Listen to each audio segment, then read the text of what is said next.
Molt benvinguts i moltes gràcies per ser aquí. Avui sabeu que és l'última conferència d'aquest cicle, el 28è cicle de conferències que organitza el Museu de l'Esquerda anualment i que aquest any hem dedicat al món carolingi. Era un tema que teníem pendent, que ens interessava molt de poder fer i el vam anar deixant i finalment resulta que s'ha escaigut molt bé, perquè hi ha una sèrie d'esdeveniments que han passat últimament i que de fet ells són els culpables d'això, d'aquest projecte CatCar i molts dels que sou aquí també, i aleshores vam dir que aquesta conjunció es havia d'aprofitar i per tant vam dedicar aquest cicle al món dels carolingis amb una petita aportació al que representa que és la Catalunya carolíngia. Hem parlat de com s'organitzava l'imperi, dels comtats catalans, hem parlat també del món de la cultura i avui parlarem d'un dels elements importantíssims per conèixer, per acostar-nos al món dels carolingis, que precisament és la documentació d'aquesta època. Hem parlat d'arqueologia, també vam parlar de l'esquerda, què passava a l'esquerda en aquest període, i avui veurem l'altra font essencial, que és el món dels pergamins.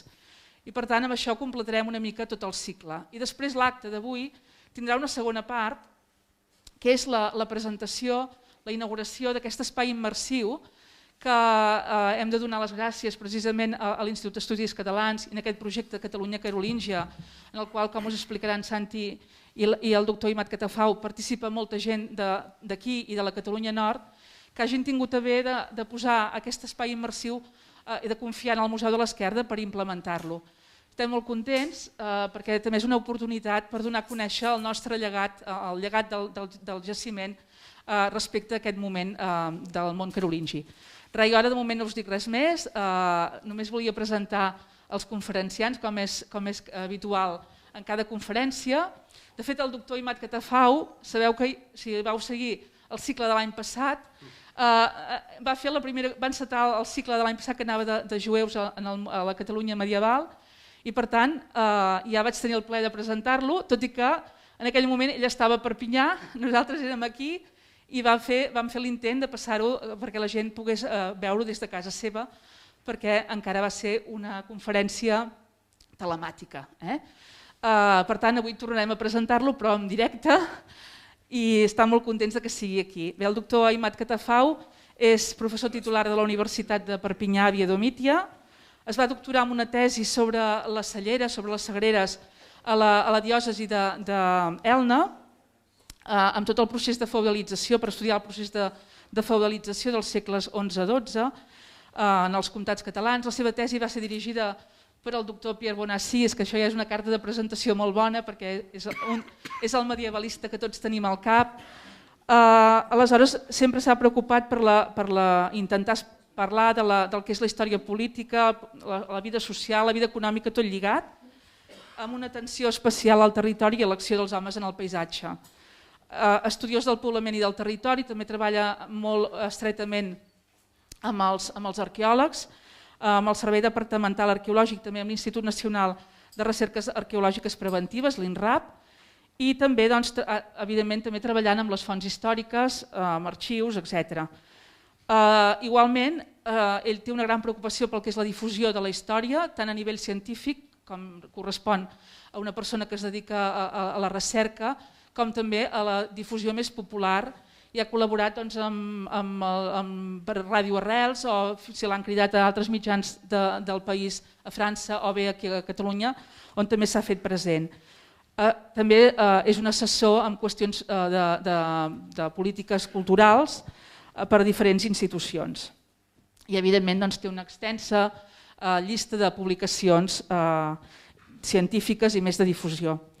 I també us volia presentar a un vell conegut, en Santi Muixach i Riubrogent, de fet ens coneixem de fa molts anys, però hi ha vegades que la vida t'allunya de la gent perquè cadascú fa coses diferents i després tot plegat, un bon dia, resulta que tornes a coincidir. I ara hem tornat a coincidir amb en Santi, que és com li diem normalment, però ell ara mateix és el cap de recursos digitals de l'Institut d'Estudis Catalans, es va llicenciar en Història a la Universitat Autònoma de Barcelona, és màster en Arqueologia per la Universitat de Barcelona, postgrau en Museologia, en un moment en què encara la Museologia aquí a Catalunya no s'estudiava a la universitat i qui la impartia era la Generalitat de Catalunya, aleshores fa molts anys d'això, I a més és diplomat també en Biblioteconomia i Documentació per la Universitat de Barcelona, ha treballat a biblioteques de la Universitat Autònoma i actualment, com us deia, està a l'Institut d'Estudis Catalans. I evidentment formen part molts altres investigadors que també tenim aquí davant d'aquest projecte que es diu Catalunya Carolíngia i que ara ens explicaran una mica en què consisteix. Doncs res, jo de moment us deixo la paraula i moltes gràcies. Gràcies, Maria, pels afalacs. Bona tarda a tothom. Jo vaig aprendre a llegir molt tard, exactament als 24 anys. I me va ensenyar un mestre que vaig trobar a doctorat i que possiblement és la persona que resumirà millor que no pas podria fer jo el que és la història hores d'ara. Si em permeteu, és un vídeo molt curtet que tenim a l'Institut d'Estudis Catalans a una conferència que va fer el naixement d'una idea el 2016. Es verdad que la historia ha cambiado muchísimo los últimos 20 años, metodológicamente, heurísticamente, ha transformado las cronologías, ha creado procedimientos que parecían impensables cuando yo era joven, como respuesta a la era digital. Ahora trabajamos con ordenador y las bases de datos, lo que llaman los historiadores norteamericanos los big data, ¿no? Las grandes bases de datos que hay a través del circuito de Internet, o sea, circuito digital, evitan que la búsqueda de un documento, la búsqueda de una información, que en mi época juvenil, formativa, yo tardaba pues una semana, 10 días en la Biblioteca Nacional de París o en los archivos nacionales o aquí en el Archivo Alcalá de Aragón, la Biblioteca de Cataluña que tenemos al lado, son entidades extraordinarias, tardaba pues eso, una semana, 10 días, con viajes incluidos, dietas al respecto. Ahora lo hago mientras desayuno.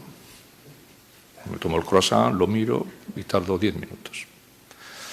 Es evidente que ese cambio tenía que repercutir enormemente en la historia y lo está haciendo hace unos meses. Aquesta era la introducció, una mica accidentada, del meu mestre José Enrique Ruiz Domènech. Ens ha presentat exactament què hem fet amb el CACCAR. Això era una conferència de 2016. Més o menys pel 2016, amb el que llavors era vicepresident de l'Institut, en Jaume de Puig, se'ns va acudir que la Catalunya Carolíngia, un projecte que el 2019 faria 100 anys, d'una colla de savis bojos que només els podria donar a xupluc la IEC, perquè l'IEC és aquella institució, l'Institut d'Estudis Catalans, aquella institució que fa aquelles coses que ningú més es veu en cor de fer. Doncs se'ls va acudir passar del pergamí al paper i recollir tota la documentació de l'època carolíngia, és a dir, dels segles IX i X, aquí hi havia conservat o feia referència al que llavors encara no era ni Catalunya.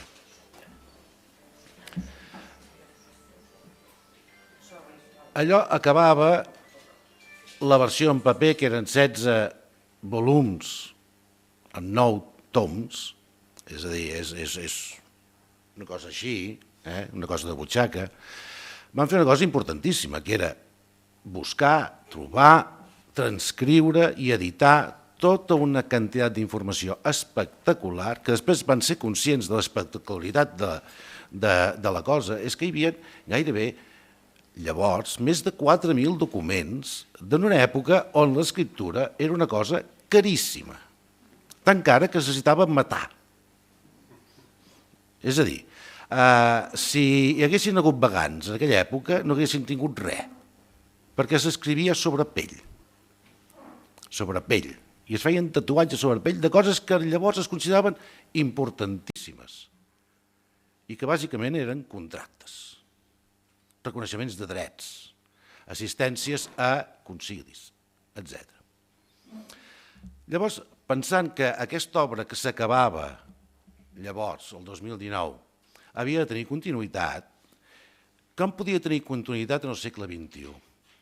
Doncs fent cas el que l'altre mestre, a més d'en Jaume de Puig, deia: escolti'm, la història ha canviat, els mitjans han canviat i la manera de treballar ha canviat.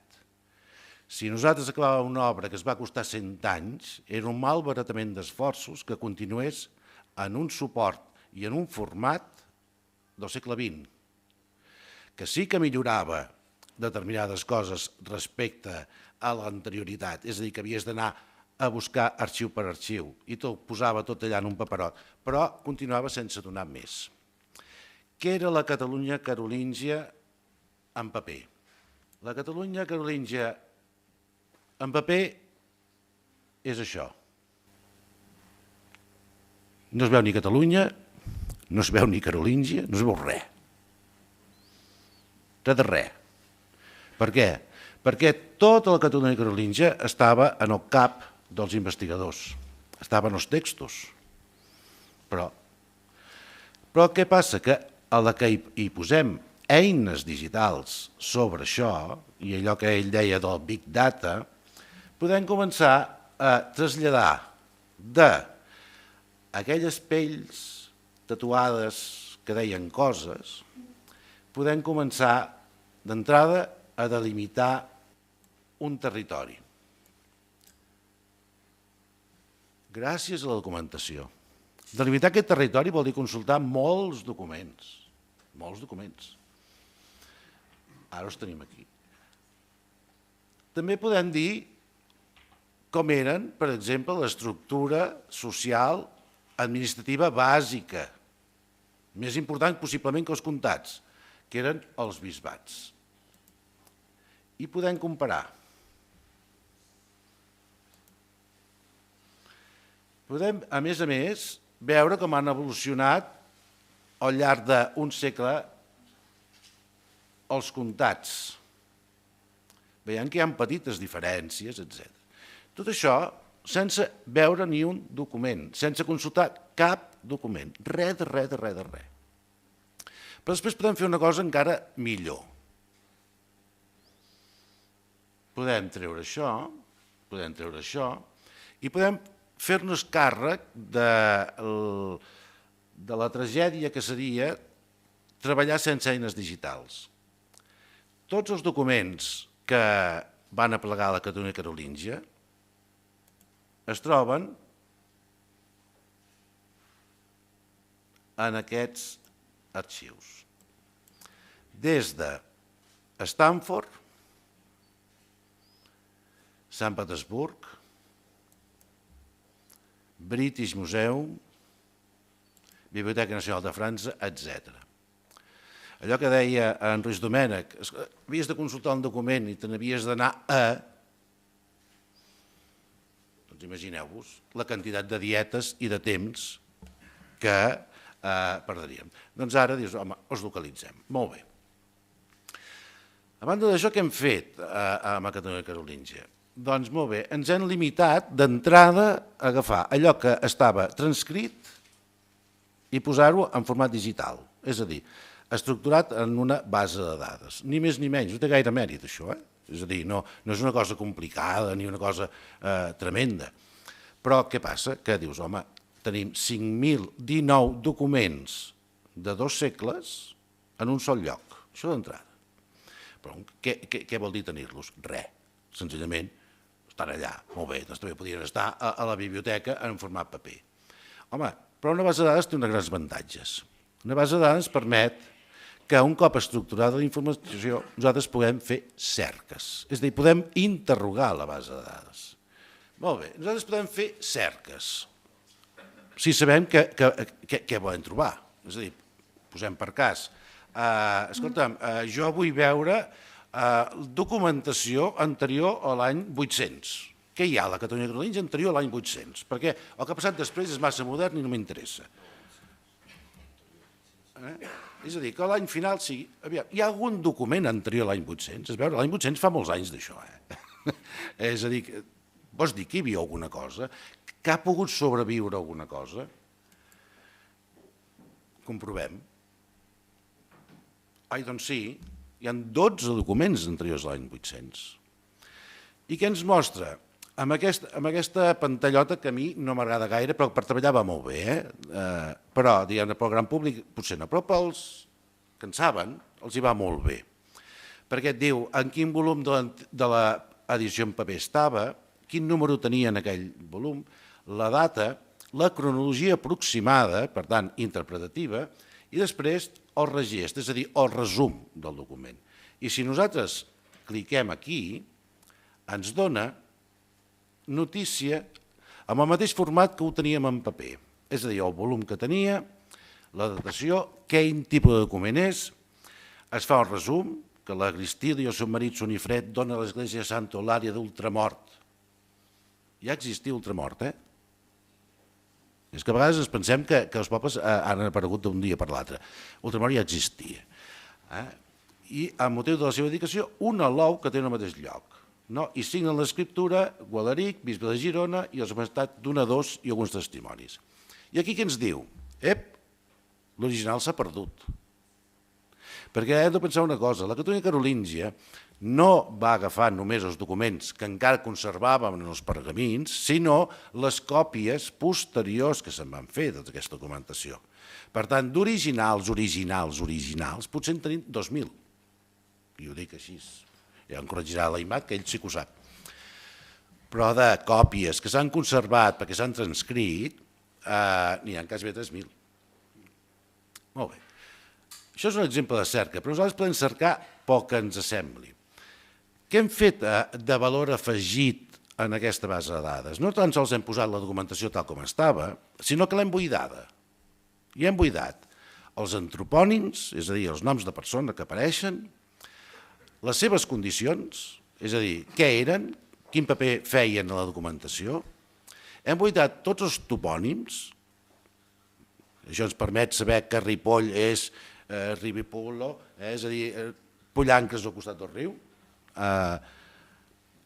i podem veure quins béns apareixen a la documentació. I això és important, perquè venint cap aquí, els que són de la comarca, jo vull veure si algú ha vist algun camp d'oliveres, la comarca d'Osona. Algú ha vist un camp de vinyes a la comarca? Ara comencen. I això que sembla que és una novetat, i dius, i com ho podem fer això? Com ho podem saber si hi havia vinyes aquí? Home, doncs abans com es feia, el que deien en Ruiz Domènech, que anaves document per document, aviam si allà apareixien vinyes, i vés a saber en quins documents estaven. Doncs home, podem fer una cosa molt més fàcil. Anar a buscar aquí els béns i que ens diguin aviam si hi havia vinyes. Podem buscar-los. Hi ha documents on apareguin vinyes, però més concretament, vinyes a la comarca d'Osona. Provem-ho.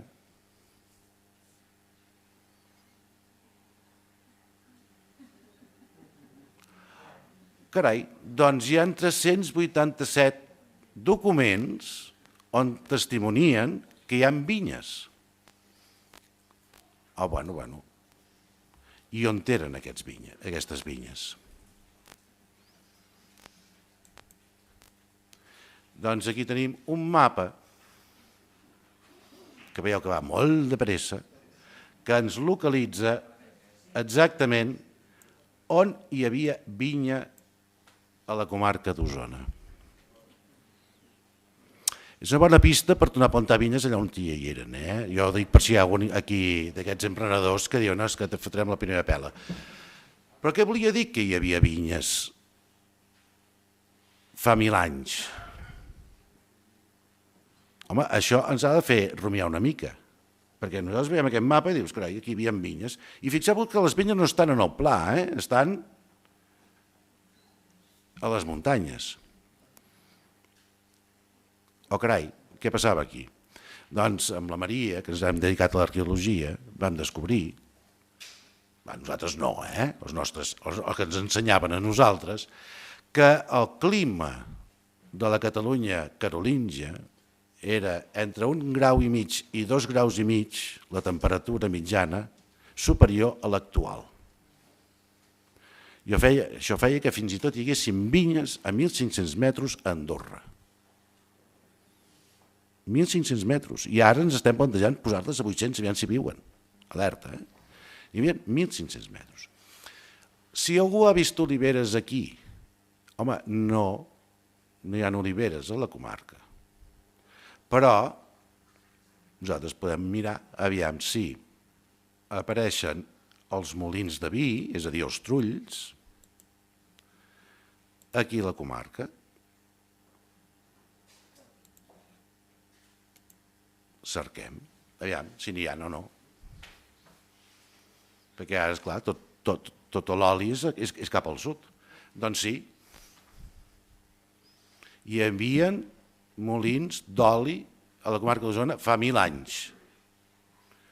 I on eren? Doncs aquí. I fixeu-vos que n'hi ha un que està aquí. Hi ha una compra d'un molí. Tot punt que veiem aquí ens porta alhora el document on testifica que hi ha aquest molí d'oli. Com veieu en el document, la base de dades, hem fet, a més, altres coses que abans no era possible. Diem on està l'original. En aquest cas, l'Arxiu Reial de la Corona d'Aragó. Hi ha una còpia a l'Arxiu Reial de la Corona d'Aragó, però també que és coetònia d'aquesta. Qui ha esmentat aquest document en una obra determinada de la historiografia? A més, fem la relació, juntament amb el document original, dels béns que apareixen i on es localitzen. Si hi ha transacció econòmica, quina era aquesta? Hi ha 200 unces. I quins topònims apareixen i on es localitzen? Tot això ens permet afegir molta més informació a la que ens dona només un sol document. Perquè podem anar navegant, perquè si nosaltres diem, a veure, escolti'm, a l'Arxiu Reial de la Corona d'Aragó, quants documents hi ha de la Catalunya carolíngia? Doncs cliquem sobre l'Arxiu Reial de la Corona d'Aragó i veiem que hi ha 991 documents que apareixen a la Catalunya carolíngia. I així, amb el ratolí o amb el ditet, sense escriure gran cosa, sense conèixer res, és a dir, nosaltres podem partir de fer una cerca per antropònims, per coses que ja sabem, o bé, senzillament, anar i dius, aquí tenim el document, això pot ser molt interessant, hi ha una cosa que ja està preparada per. I què és? Evidentment, la cerca, aquesta cerca ens permet fer una cerca per paraula clau en el text, és a dir, busquem una cosa determinada que a mi la busquem, és a dir, podríem buscar, jo què sé, vinyes, i quants documents apareixen d'aquesta forma concreta. Però això ja està preparat per una altra cosa que és més important. Ara ja és efectiu, això, però jo sóc un gran esperançat en el que és la intel·ligència artificial, en la gestió de grans continguts de dades estructurades de tal manera que facin cerques intel·ligents, és a dir, que siguin més intel·ligents que nosaltres, que ens facin la feina de manobra, per dir alguna cosa, i que nosaltres ens dediquem a interpretar aquests resultats. Tenint aquesta base de dades, això ja és possible. Abans no ho era, però ara ja la podem fer. Clar, això ens estalvia viatges, ens estalvia esforços, ens estalvia moltes coses. Però hi ha una altra cosa que a nosaltres ens feia molta gràcia fer i que no es fa normalment. És que volíem que tots aquells documents que tinguéssim l'original, el pergamí, el poguéssim veure. És a dir, fer un transport en la història i veure aquell pergamí que en condicions normals no costava 10 dies. A vegades costava 2 o 3 setmanes, perquè dius, escolti'm, i t'has de posar uns guants i, escolta, mirar-t'ho allà, i dius, escolti'm, vostès m'han fet una transcripció aquí i l'he de donar per bona, doncs ara la puc comprovar. Aleshores hem fet una cerca que diu, escolta'm, ensenya'm tots, encara no hi són tots, perquè n'hem de carregar uns quants, però ja tenim una mostra, ensenya'm el document original,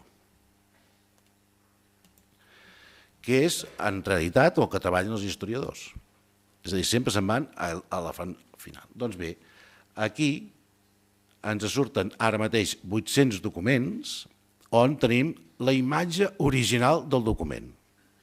És a dir, que des de, el que deia en Ruiz Domènech, amb el croissant al costat, tu tens l'accés a veure el que un tal Josep Taigui i Freicaset van fer fa 1000 anys. N'agafem un d'exemple i aquí veiem el document i aquest document dius, sí, molt bé, sí, però aquest document no es veu res. Doncs sí que es veu. I us puc assegurar que es veu millor que en viu i en directe. Per tant, podem comprovar aviam si aquest domina nos realment aquest domini nos ho han transcrit bé o no. Bé, això és el que hem fet amb el projecte CACCAR. En una part del projecte CACCAR, la base és agafar tota una documentació d'una època que marca d'alguna manera un canvi de tendència en la història de la gent d'aquest país que la gent d'aquest país no n'era conscient, és a dir, el mirar al nord en comptes de mirar al sud, que ens ha marcat per la resta de la nostra història. En aquest país tothom s'ha anat abans a estudiar a París que no pas a Madrid. Aquestes coses van començar a néixer fa 1000 anys. Tenim documents que les testimonien i savis, experts meravellosos com l'Aimat, que són capaços d'interpretar aquests documents que en principi poden semblar avorrits, perquè són contractes. Però esclar, un contracte és les coses més importants que hi ha en una societat. Jo em venc això, tu em dones això i ho posem per escrit. Que una gent que fa 1000 anys ho posessin per escrit és que havia de ser molt important. Havia de ser molt important. I per això s'ha conservat fins ara. I això ens ha permès, amb aquesta fons documental, més l'arqueologia, tenir una visió del món com era fa 1000 anys, que Pierre Bonassy va fer la famosa, la seva gran obra, tesi doctoral, era Catalunya 1000 anys enrere i que per mi va ser fonamental, que a mi m'ha ensenyar no l'Aimat Catafau, sinó a José Enrique Ruiz Domènech, igual que Jacques Le Goff i Georges Duby, que hem de pensar les idees que hi ha més enllà dels textos, per això s'ha d'ensenyar a llegir, i l'Aimat és de les persones expertes en llegir. I per la meva part, jo dono la seva paraula perquè us parli el que realment en sap. Bona tarda i moltes gràcies per l'invitació i molt content de ser aquí, com es diu, físicament, d'això de presencialment no m'agrada gaire, però... I també content de la presentació del Santi perquè, si voleu, el primer cop que la Martina Camiada, perquè a mi és la Martina Camiada que m'ha fet entrar dins aquest projecte, ha vingut a veure'm, no em feia gust de treballar amb ella, això s'ha de dir, doncs per què no, però no veia molt bé el que podria ser això d'una digitalització de les fonts medievals. Serveixo molt de l'ordinador i molt per al treball, i per al treball de recerca, encara que sigui medievalista i que tots els meus documents siguin molt antics abans de l'invenció d'això. Però me'n serveixo molt perquè una bona part de la documentació ha sigut publicada i ara, per sort, aquestes publicacions que eren difícils de trobar, les tenim numeritzades i pots obrir un PDF o una cosa així i t'estalvia temps i a vegades diners i tens una documentació a l'abast molt més senzilla d'utilització que d'anar cada cop a una biblioteca o a Perpinyà, que és una universitat molt petita, de fer venir un llibre en préstec interbiblioteques que a vegades l'esperes uns quants dies, doncs això, o unes setmanes. Això em semblava el màxim de l'ús que es podia fer amb aquestes màquines per facilitar la feina dels historiadors. I ja era molt, ja era molt. Hem parlat de la meva tesi. La meva tesi, quan l'han fet com un llibre i que l'han vengut, m'han dit tenim de donar alguns diners, no? Per això jo he dit de diners, bueno, si vols et faré un regal, m'ha dit l'editora, la Maria Àngel Fal, que és del Trabucaire. I això, millor un regal, millor, jo pensava, no sé, potser... Un dia li havia dit que hi havia un llibre que m'agradava molt, era el DCBB, el Diccionari Català Valencià Balear, jo no el tenia, però el feia molt servir. I me l'ha regalat, bueno, era molt content i el tinc sempre. Ara no l'obro més, perquè l'IEC l'ha posat amb una utilització tan fàcil. I això, per mi, em semblava el màxim, si voleu, de lo que podia afegir tot el món digital a la feina d'un historiador. I després m'he trobat amb aquest senyor, perquè ell ens ha explicat el que volia dir exactament la digitalització. La digitalització volia dir de passar d'això, perquè jo els ensenyo, són aquí, no és pas una pila així, és una pila així i una altra així a sobre. I només n'hi ha aquí 8 toms, en 16 volums, que hi ha un tom més que s'està fent i que sortirà aviat. Això és una documentació fantàstica. És una documentació que poques regions d'Europa tenen.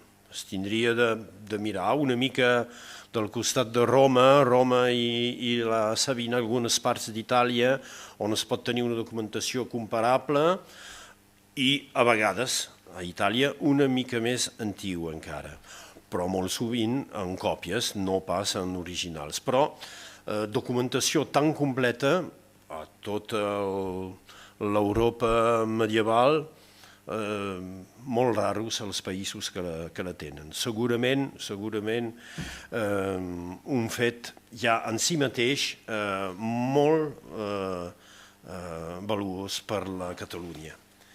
La documentació que existia. La segona cosa ha sigut l'obra d'aquests mestres antics, des del d'Abadal fins als companys d'ara, que han fet la feina de posar-los a l'abast dels investigadors, llegint-los i fent les transcripcions i fent la presentació correcta d'aquests textos. Doncs això era una obra centenar i una obra que només es podia fer en equip.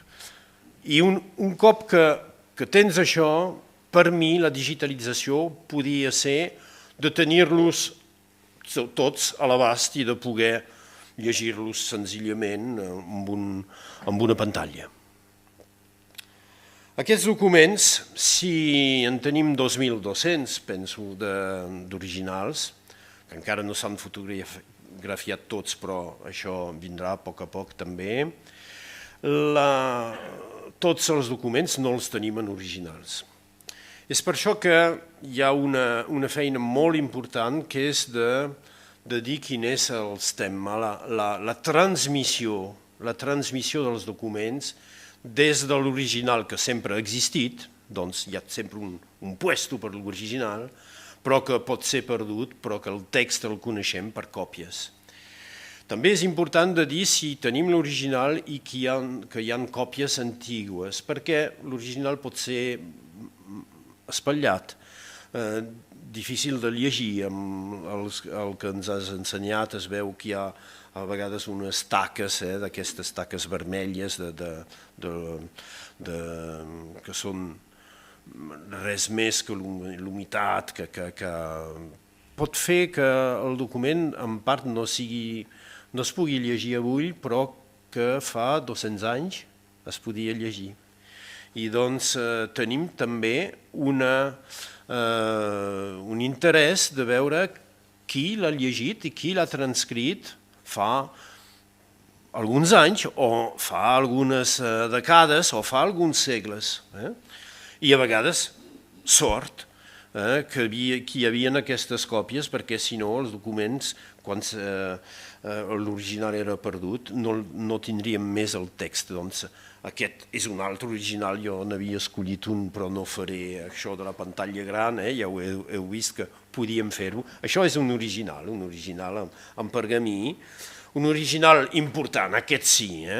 Jo no penso pas, sí, per ells era important els documents i posar-lo per escrit era un gest important. Era un gest important de posar-lo per escrit, ho sabem, ho podem saber perquè, no només perquè ho han fet, però perquè s'han conservat. I això de l'escrit conservat, això també és una particularitat de... No vull dir que d'altres regions d'Europa no s'escrivia tant que a Catalunya. Possiblement que s'escrivia menys, segurament, en moltes regions. Però aquí una de les particularitats és que era tan important gairebé com la cosa que es venia. Encara es troben documents d'època carolíngia. Cada any, en parlàvem amb el Jaume, no se'n trobaran 2.000 més, no. Però cada any se'n troben alguns. Un grapat, a vegades als bons anys, una mà plena de documents.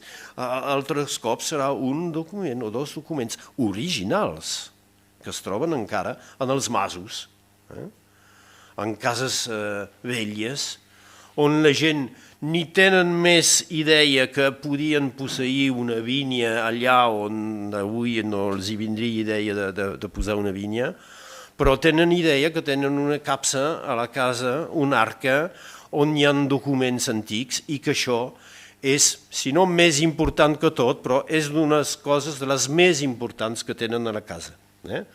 Amb el nom i l'identitat, si volem dir, del mas, serà una part fundamental. És per això que la conservació ens ensenya que aquest escrit era molt important, perquè l'idea que això es tenia de conservar, tinc una estudianta que és andorrana i volia fer un màster sobre un fons documental d'una família d'Andorra. Ella coneixia la gent, és d'allà, però fins al moment on li han deixat entrar i mirar els documents, és tot un procés, és tot un caminament, és un camí no de creu, però un camí difícil, que s'ha d'entrar en confiança, com si eres amb una... No hi ha endurants aquí, amb una tribu d'aquestes, si voleu, amb els antropòlegs del segle XIX, on tens de portar regals i començar a discutir molt i ser molt amics abans que et diguin el que t'interessa. Doncs això també, això és una cosa que es guarda tancada. Sortosament, d'una certa manera, perquè el dia que s'obre l'arqueta aquesta o l'arca, trobes amb documents que ni ningú de la família sabia que els tenien ben precisament, ni els sap llegir, però ningú tothom hi cuida, i doncs és per això que s'han guardat. Això documents com aquests sí que és important, acte de consagració, publicat, ben segur, conegut, publicat, acte important, molt bonic amb la part de les firmes, si voleu, de les confirmacions, important per la coneixença de l'Església del Castell de Tona, per la coneixença del clergat, per la coneixença també de la societat cristiana que acompanya sempre aquestes consagracions. Però quan no tenim l'original, tenim còpies. I aquestes còpies també són importants perquè són el camí de la transmissió fins a nosaltres del text, del contingut. A vegades són còpies antigues i molt boniques com aquesta, ningú dels historiadors que fan història medieval podria pensar que és un pergamí carolingi, però és un pergamí del segle XII, finals del segle XII, i molt, molt valuós. En ell mateix ja per la forma de l'escriptura, però també amb el sentit de dir som alguns gairebé 300 anys després del document, però es pren temps, feina, i es fa feina molt ben feta per fer aquesta còpia. Tenim còpies que són còpies manuscrites encara, que són molt més recents. Això ve de casa meva, podríem dir, no, de casa meva no, perquè això no ho tinc a casa, ho tenim a l'arxiu, però que és molt al costat del meu despatx.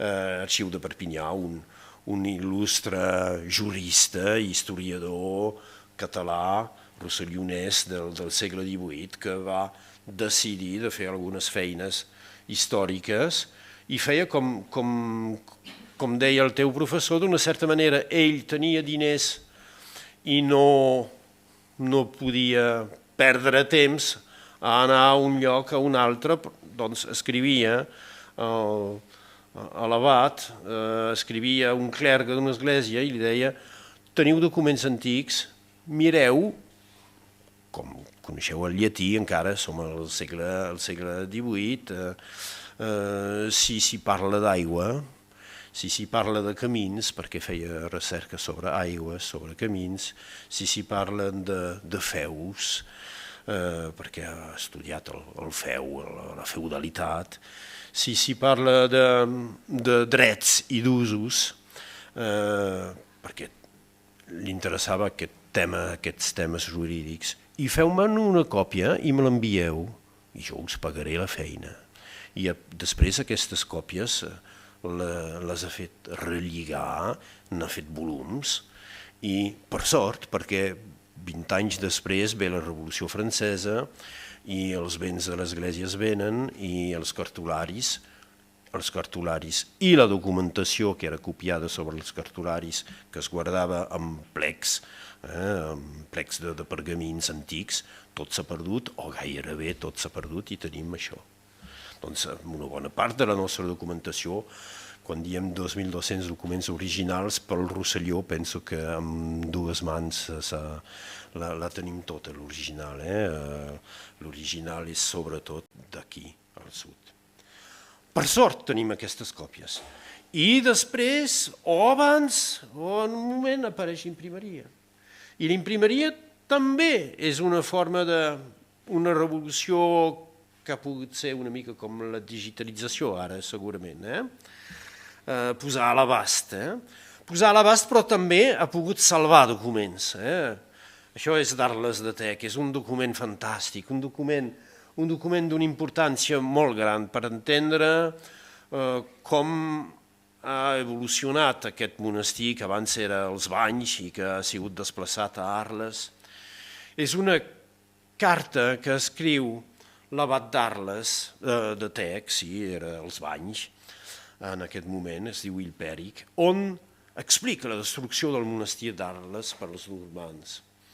La descoberta que fan després de relíquies, perquè quan el monestir és destruït, com pot arribar això que la casa dels monjos, els més a prop de Déu, que fan pregues sempre, que estan vivint una forma de passió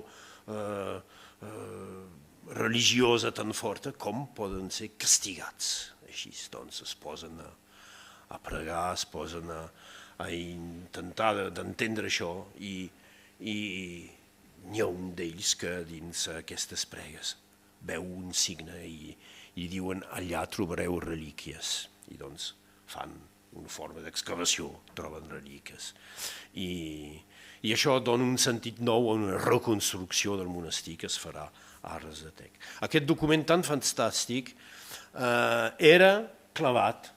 Això no ho veieu gaire perquè és una d'aquestes primeres impremtes que la tinta travessa força el paper, que és una mica prim. És una edició molt popular de l'època. Se'n guarden molt pocs, però era segurament una cosa molt senzilla.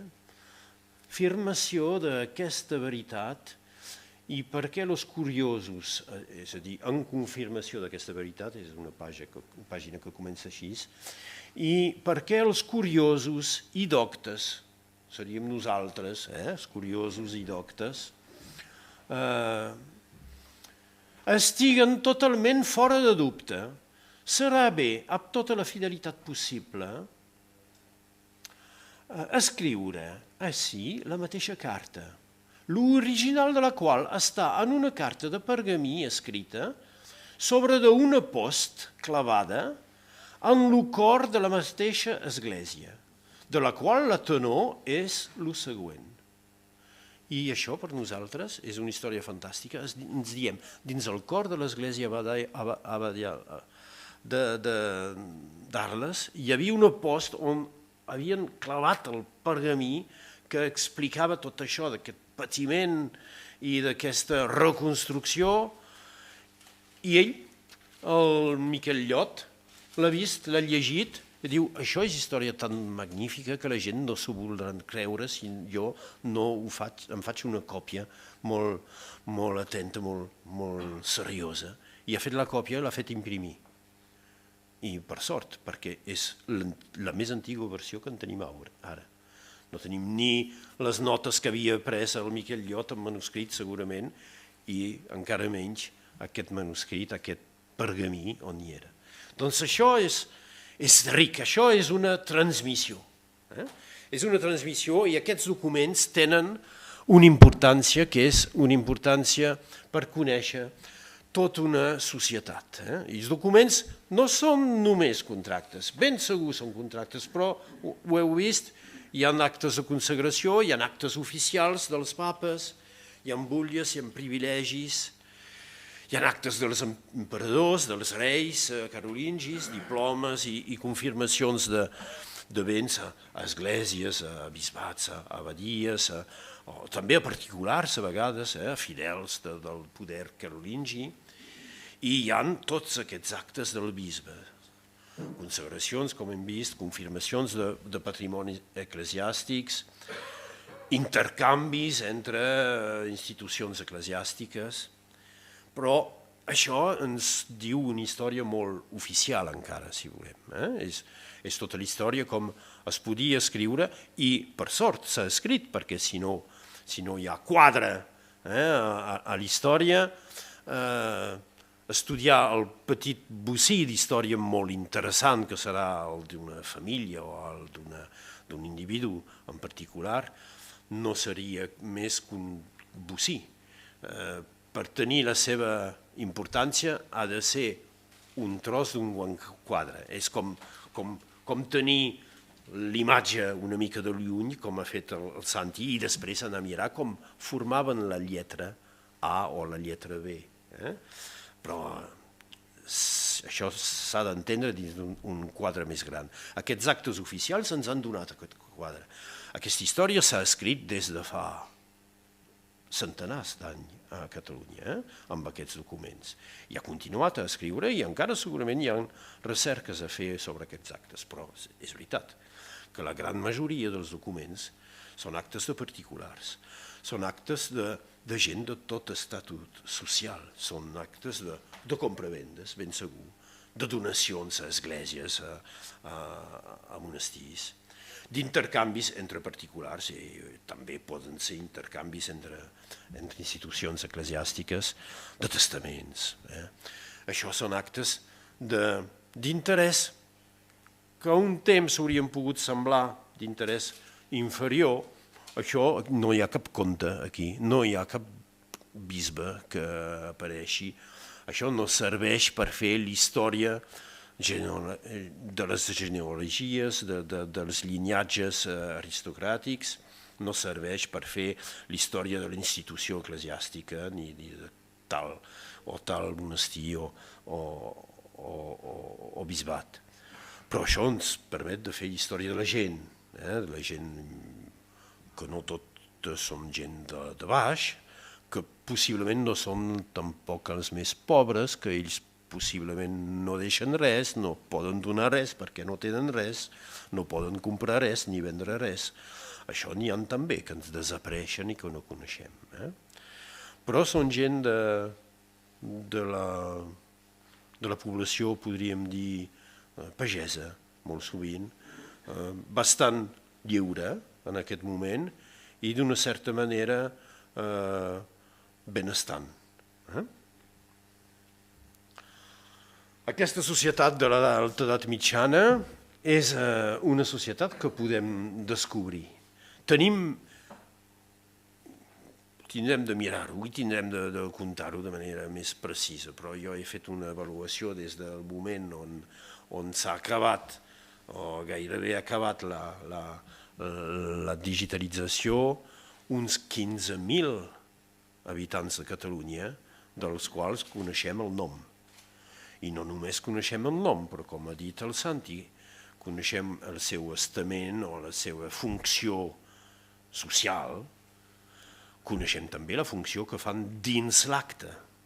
Un tal compte dona o un tal pagès ven o compra. Aquesta gent els coneixem per el nom. L'antroponimia és una riquesa molt gran. I hi ha gent que han treballat, el Zimmermann havia fet un article molt gran, molt interessant, i després el Jordi Bolòs, com el Josep Moran, han fet aquest llibre que és el RAC, que és un llibre important, però a més de tenir el llistat, el que podem tenir aquí és el nom en relació amb la seva funció, el seu nivell social, amb el seu puesto dins la societat. Tenim noms d'esclaus, I ho he posat en lletra una miqueta més grossa, coses que encara són per estudiar. 2.000 dones dins aquesta documentació. Ben segur, no són la meitat dels 15.000. Però a vegades diu les dones invisible si no la busques, invisible si no vas a veure, i invisible sí, trobaràs 3-4 documents, no en trobes ni una, dius, no hi ha ni una dona aquí, sí, però sobre els 5.000 documents n'hi ha 2.000 amb la seva funció dins l'acte, amb la seva relació amb els altres personatges de l'acte. Relacions familiars, tenim quant de relacions esmentades de pares i fills, mares i filles, d'esposes, de nebots i nebodes, o nets i netes. I també aquesta gent actuant de manera econòmica, ho hem dit, és molt important, és veritat, aquests documents tenen una importància per la història econòmica, història monetària també, història de les relacions econòmiques, però també relacions jurídiques. Això ho veurem més tard, amb advocats, amb jutges, amb sags. El territori també ens apareix. Això és una nova obertura, perquè aquesta funció de poder tenir llocs que són, cada lloc que tenim hem tingut de fer l'esforç i ens ha costat, a mi sobretot, però tenim aquest home per resoldre tots els problemes. Teníem de donar per cada lloc les dues referències de geoposicionament. És a dir, que per cada lloc i cada vent que era indicat en un lloc, a tal lloc tinc una vinya, doncs geolocalitzem el lloc i després, ben segur, la vinya. I a vegades, amb molta precisió, la vinya, si el lloc és una mica ample, tinc una vinya a roda de terra, a l'esquerda, però si diuen és a prop de tal riu, identificar el riu, geolocalitzar el riu i posar la vinya, no pas al costat de l'església, perquè la geolocalització la fem sempre amb un monument que no ha canviat de puesto o que el coneixem bé en aquest puesto, l'església, però la vinya no era al taulat de l'església, la vinya era a prop del riu, doncs posar la geolocalització o uns centenars de metres més lluny. Aquesta precisió l'hem fet. Amb això podem fer mapes, amb això podem estudiar el paisatge com era fa 1.000 o 1.100 anys. És que era un climat diferent? Hipotesis d'ara. Tot història és contemporània, deia un historiador italià del segle XIX. Tot història és contemporània. I a nosaltres ens preocupa això del climat. També ara ens preocupa la guerra, però el climat ens preocupa també. I doncs és per això que pensem molt en el climat. Però també no era vi com el que posem en ampolles a ull. També bevien vi a vegades que nosaltres poc li diríem vi. És possible. No eren els mateixos cepatges, no era la mateixa vinya tampoc. I no era a tots els llocs, com has dit, a la part plana, poca, però amb bona exposició. A la Solana es podien fer i se n'ha fet molt de bastant dolent en llocs on més tard es considera que no es podia fer. Doncs el paisatge el territori, el paisatge és una cosa encara per descobrir, una cosa on l'arqueologia, però totes les ciències naturals, això de saber quins són els cepatges, quina particularitat tenen, quines són les aptituds d'aquesta terra mateix. Doncs això, llocs diferents, esmentats, geolocalitzats, els bisbats, les abadies, ben segur, els castells, els palaus, sí, les ciutats, les viles, els pobles, ben segur, això sembla tan natural, però amb la localització dins un comtat o dins una parròquia es pot fer una ratlla després.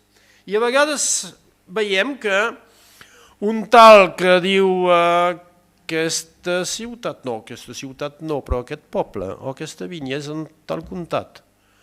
I quan fem el mapa ens diem no correspon amb la definició normal o el perímetre d'aquest comtat. Per què? Perquè hem d'anar a veure qui és el que escriu i per què escriu, i a vegades dir és en tal comtat, és a dir, és una reivindicació, és en el meu de comtat.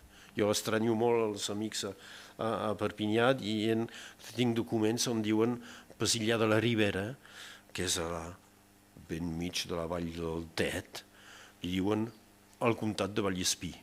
Sí, però són gent del comtat de Vallespí que escriuen això i que reivindiquen la possessió. Doncs geografies que poden moure's i també els llocs com rius, com boscos, com esplugues, amb una toponimia, i això el Jordi Bolòs us ho ha explicat no fa gaires dies aquí mateix, que permet no només de retrobar els llocs a vegades des del topònim, que s'ha guardat, evolucionant una mica. Heu vist que Vulture Morto ha donat ultramort. Això vol dir que hi havia també hi havia Vauturs. I tenim alguns topònims com aquests, perquè els topònims també ens diuen coses sobre el paisatge, sobre la forma del terreny, etc. Béns diferents, això, doncs, podeu imaginar. Gairebé tot és identificat de manera separada per poder fer un mapa. Quins són els béns que són qualificats de l'ou, doncs possessió lliure, independent de tota la senyoria, en tal comtat entre tal any o abans de tal any. O també dir quines són les vinyes que són qualificades de l'ou. Quines rendes, quins ingressos paguen les altres aquí. quins béns són indicats dins testaments, però en d'altres documents també. A vegades es paguen terres amb un cavall, a vegades es paguen terres amb uns objectes i es diu això d'una valor estimada, podríem dir, de tants de sous, però ho pagaràs amb res valentes, amb coses que valguin això. Però a vegades diuen i ho pagaràs amb un cavall o amb una mulla, o ho pagaràs amb unes eines. Intercanvis econòmics, doncs, ho veiem aquí, amb aquest problema que és el de la moneda, perquè aquí en teniu una de moneda, una, és fantàstic i és molt bonica i sobretot és presentada de manera preciosa. Però això ens diu alguna cosa també, si teníem un jaciment del segle I abans o del segle I després de Crist, d'importància com era l'esquerda al temps carolingi, trobaríem molt més moneda. Tenim, encara que sigui vell, el temps del segle II o III abans de Crist, teniu més monedes que el temps carolingi. I podem pensar que això, a la documentació, ens diu alguna que hi hagi tant de possibilitats de pagar amb objectes, pagar amb intercanvis de béns materials avaluats en diners, però que els diners circulen bastant poc. Com veieu, doncs, una riquesa d'informació excepcional, sobretot una riquesa de possibilitat d'explotació. És això. La documentació, l'informació ja hi és tota a dins. No, perquè una nova informació neix de la manera d'on es pot qüestionar. La manera per la qual es pot interrogar canvia la resposta i canvia el sentit de cada un dels petits elements que, considerat un per un, no apareixien com una informació, però que, interrogats gràcies a aquesta eina, poden generar respostes noves i, sobretot, fer pensar a interrogacions noves que no tenim davant del paper, que no tenim davant del pergamí, però que davant la pantalla que ens ha fet el Santi, ens venen idees al cap, diem, vet aquí, aquests trulls, és que tindrien un lligam amb les abadies. Bueno, fem un mapa, veiem. És això. Moltes gràcies.